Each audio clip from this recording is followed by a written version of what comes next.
17 जून. श्रीराम जय राम जय जय राम, श्रीराम जय राम जय जय राम, श्रीराम जय राम जय जय राम, श्रीराम जय राम जय जय राम. कोर्टातली शपथ ज्याप्रमाणे लोक खरी मानत नाहीत, त्याप्रमाणे प्रपंचात काही लोक लबाडीनं वागतात आणि त्याला हा व्यवहार आहे असं म्हणतात. तर हा काही नेटका प्रपंच नव्हे. प्रपंचात जर समाधान झालं नाही तर तो नेटका नाही झाला.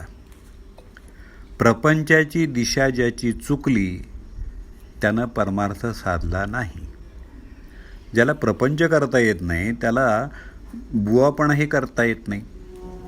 अहो, कर्ज फार झालं म्हणून प्रपंच सोडला, यात कोणता स्वार्थ त्याग आहे? प्रपंचाचा त्याग केला म्हणजे काय केलं?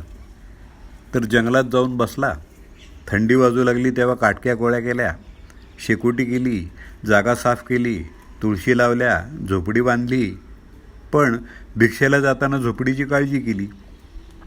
मग घरादारांनाच काय केलं होतं? प्रपंचाचं बंधन सुटावं लागतं.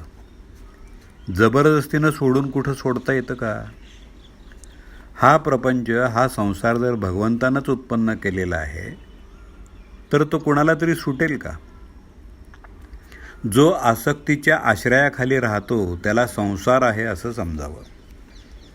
तुकोबांना आणि ज्ञानेश्वर महाराजांना सुद्धा संसार प्रपंच होता, पण त्यामध्ये त्यांची आसक्ती नव्हती म्हणून त्यांना तो बाधला नाही. पेन्शन घेतल्यावर परमार्थ करू हे म्हणणं बरोबर नाही.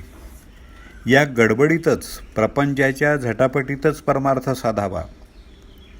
सावधानता कशाची ठेवायची? तर मी जन्माला आलो तेव्हा जे कबूल केलं ते करण्याची सावधगिरी ठेवायची. प्रपंच करताना लक्ष भगवंताकडे ठेवा. विषयात गुंग झालो, भगवंताचा विसर पडू लागला, ही संधी साधावी आणि त्यावेळी भगवंताचं स्मरण ठेवावं. आपण विषयाला जसे शरण गेलो तसे भगवंताला शरण जायला पाहिजे. चित्त शुद्ध करून विचार करावा आणि मी विषयाला किती शरण गेलो हे पाहावं. विषयापासून वेगळं व्हावं म्हणजे हे पाहता येतं. व्यसनी माणसानं व्यसनापूर्वी मी कसा वागत होतो याचा विचार करावा. मारुतीरायाच्या दर्शनाला पूर्वी मी जात होतो, आता विषयात त्याची आठवण येत नाही. याला काय करावं?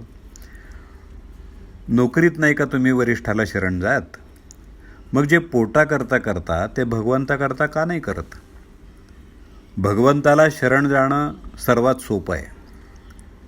त्याला वेगळ्या कोणत्याही वस्तूची जरुरी लागत नाही. माझ्या मनात येईल तेव्हा भगवंताला शरण जाता येईल. भगवंताला शरण जाणं म्हणजे मी त्याचा झालो असं म्हणणं आहे.